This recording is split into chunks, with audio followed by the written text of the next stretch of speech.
Hey everybody, welcome back to the shop. Your sanding supplies got you running scared and running for the hills. It's taking over everything. We may have a solution. Make sure you stay tuned.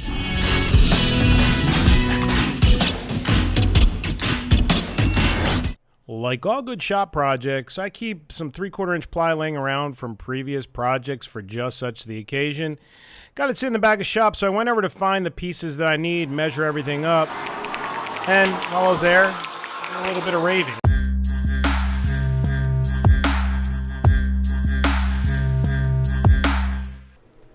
With the bass still booming, as well as my heart rate from that little aerobic exercise, we got to cutting the pieces on the table saw. I started ripping them to the proper width, and then grabbed my Incra miter gauge, set it for the proper width, and went ahead and started cross-cutting everything. Now, I do, as you know, have a cross-cut sled. I just haven't made one for this table yet. It's still sized for my contractor saw. I'll be making that project real soon. For the smaller pieces in this project, there's nothing wrong with using a fence on my table saw. So I grabbed those pieces and I ripped them to the proper width. Once we did that, we were able to start prepping for assembly. One of the cool things about using screw-ups from previous projects, pocket holes are already done. This was left over from a previous project where I miscut. You might have seen this project. It was the cordless tool holder.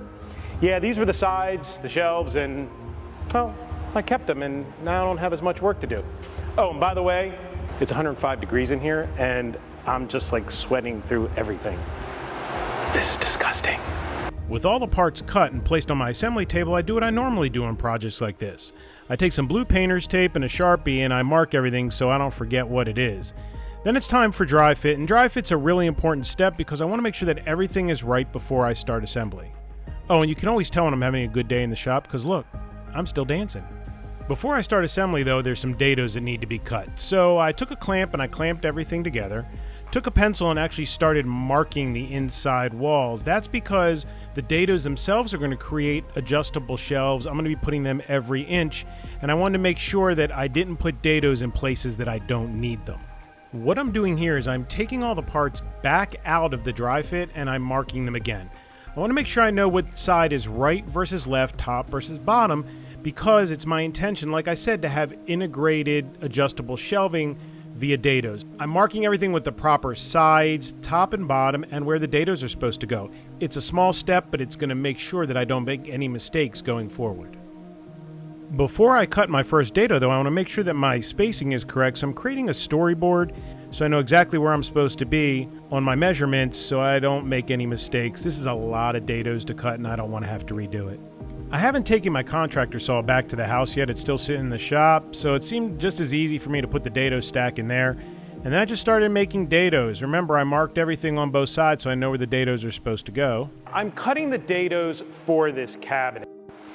In retrospect, I shouldn't have been lazy. I should have done the mathematics, and I could have cut the dados straight across a wide enough board and then ripped it on the table saw so that everything lines up. Now you have to cut each dado for each piece at the same time before you move the fence. However, don't forget that when you move the fence, you have to take into account the dado stack. I want an inch in between each dado. That way you can move the movable shelves an inch up or down and spread out as you see fit for your supplies. So if I want an inch in between and I've got a 1/4 inch dado, then I want to move the fence an inch and a 1/4. Now, this is not a perfect science. So one of the things that you've seen me do on the video is I take a tape measure and I start hash marking after each dado and do it at 1 1/4 inch increments, thereby assuring that I'm going to have 1 inch in between each dado. And I'm checking it each time before I run the boards through. When all is said and done, if I find myself in a position where I don't have enough fence and I have to flip over, one of the nice things is though, I now have a storyboard and I can just keep moving backwards and work my measurements back so that I can get everything spaced exactly the way I want it. Just a little tip, wanted to tell you what was going on here. Let's get the rest of these dados cut.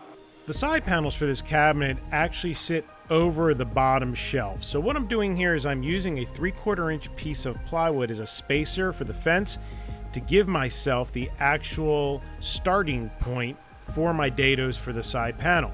This is a very, very important step, because if you don't do it, you're going to be off on your measurements. And I actually ended up doing it for each and every cut just to make sure that everything was done correctly.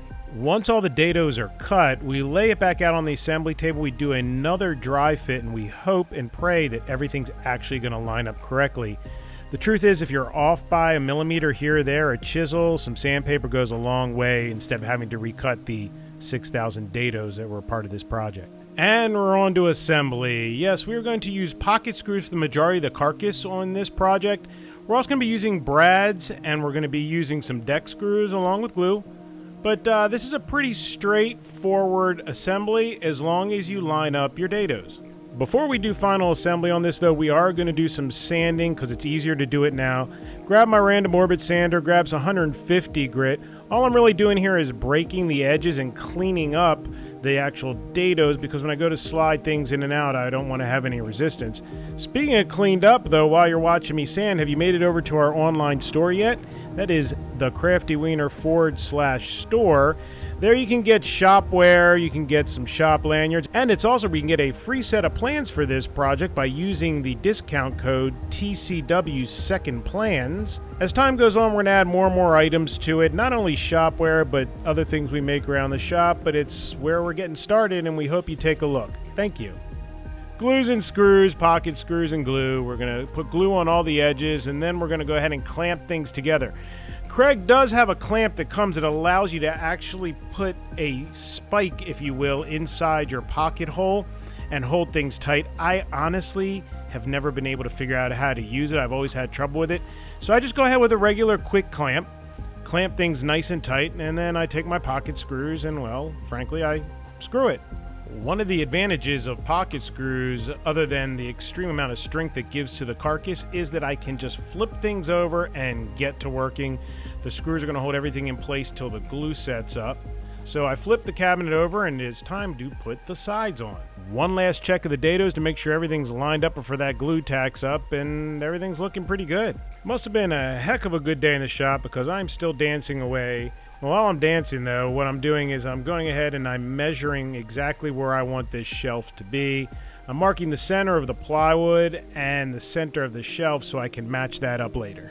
I'm transferring that measurement down to the bottom of the cabinet. That way I can drill some holes and run some deck screws through the bottom of that center divider. And that's about how it went. I kept just taking the shelves, lining things up, using a speed square and marking exactly where I wanted those shelves to end up. It just helps with square. It doesn't mean I didn't use a square to check it when I went and installed everything, but this kind of gets me in the right area and makes it just a little bit easier. Those brad nails we talked about, they came in handy for things like this. Where the center divider was coming up through the top shelf, yes, you could use deck screws, but I just really didn't feel like it. I put glue on the top of the center divider, then I took a brad nailer and I just drove some brads in place. That'll hold it again until the glue tacks up, and then that shelf is solid.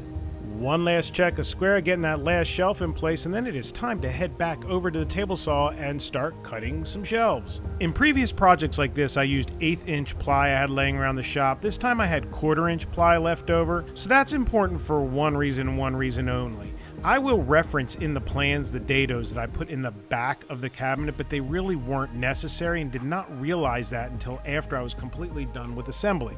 Also, which will be referenced in the plans, the total number of shelves that I cut.